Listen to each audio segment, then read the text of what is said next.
Hello, and welcome to my world. I am Unwise, and this is my very first YouTube video, so please forgive the sound quality. But the very first thing that I would like to do is take you on a little tour. And here we are at Spawn. Behind me, you can see a little starter area that I built for newcomers and guests. We're not going to spend any time over there because it doesn't have anything for us. I'm going to go ahead and grab some gear for myself.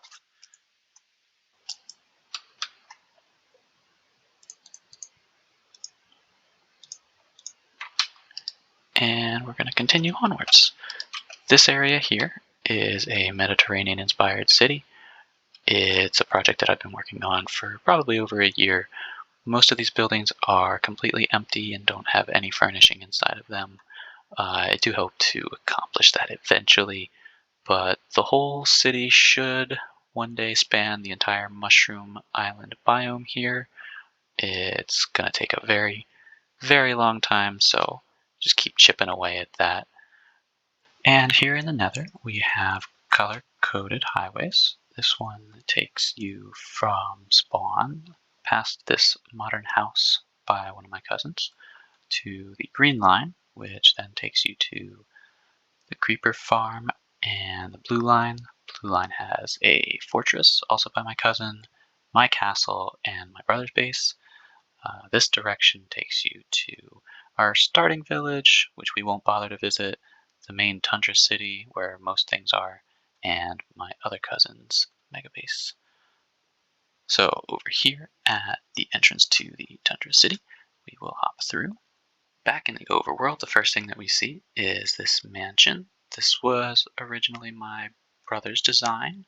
He built it up in a creative world, and then we all worked together to bring it to life in our survival world. It does have direct access to the end portal, which is really nice, and also has a skeleton grinder as well as a slime farm in the basement. This is a nice view of most of the rest of the city. That is a dye shop over there, heavily inspired by Grian's barge from one of the more recent Hermitcraft seasons. That over there is a bee farm, and behind this stone tower is a couple of miscellaneous shops. This is a stone tower, mostly for storage of stone, but also it is for sale. That building there is a moss farm. This is a semi-automatic tree farm, fully automatic sugarcane, fully automatic cactus. This has bamboo in it. It's not automatic. Maybe one day, but for now, no. I did make this giant tree a long time ago. We can fly over and check it out. I am quite proud of that one. It was one of the more difficult builds here on the server. We just came from this villager tower. It serves as a trading hall, has most of the books that you could want, and all the farming trades from this manual farm across the street.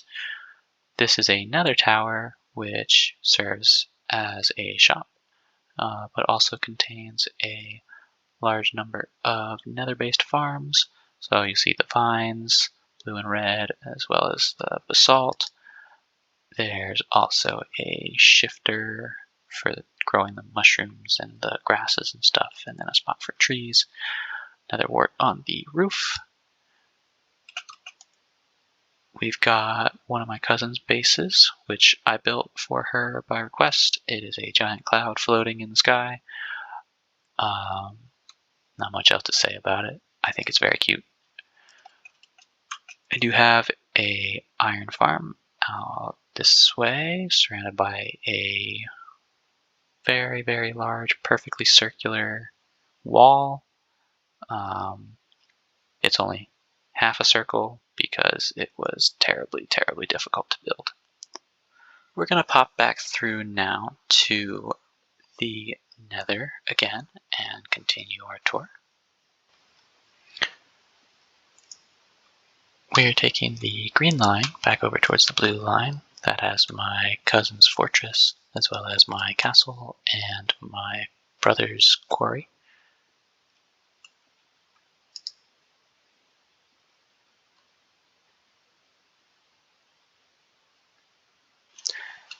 inside my cousin's base and up these little stairs, we see his fortress. He has a little bedroom in here and a little bit of storage over here. Looks to be a little bit of a mess at the moment, but it is surrounded by a lake and some other miscellaneous builds. There is also a pretty sizable underground section, as well as this little sneaky noisemaker that I put in and he has not yet found. Down here we have access to a museum that he put together commemorating our first and only defeat of the Ender Dragon. Back up top we have to hop this little fence and find this little sneaky entrance to get to the rest of the goodies in here.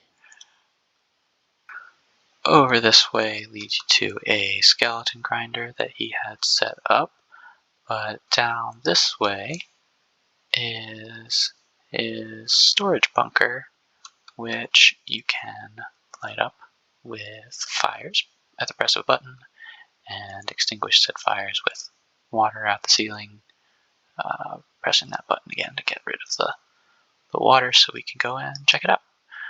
It's mostly still under development, lots of room for expansion, but he does have quite the collection of totems. And now it is time for my pride and joy, my castle, which I have spent about 4 years working on, kind of off and on. As you can see, there's an aqueduct which feeds water into this part. The main section of the castle turns into some waterfalls down into this lower part here. My entire base is actually only the top section. So this is my nether portal, of course, my storage system with a little bit of extra storage in the back there. There's also enchanting, there's potion brewing. On the other side we have crafting and an armory. Up top is my bedroom. I have a very nice master suite up here with the big bed and the canopy over top.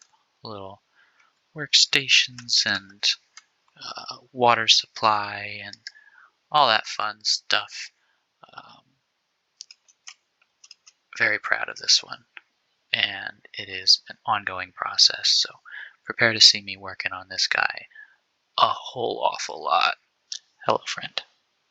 And this is what it looks like on the inside of the castle. So we've got these nice big support columns with the arches, lights hanging from the ceiling, a couple of plants dotted around, all around, a whole lot of stone brick and spruce wood, and lots of lanterns.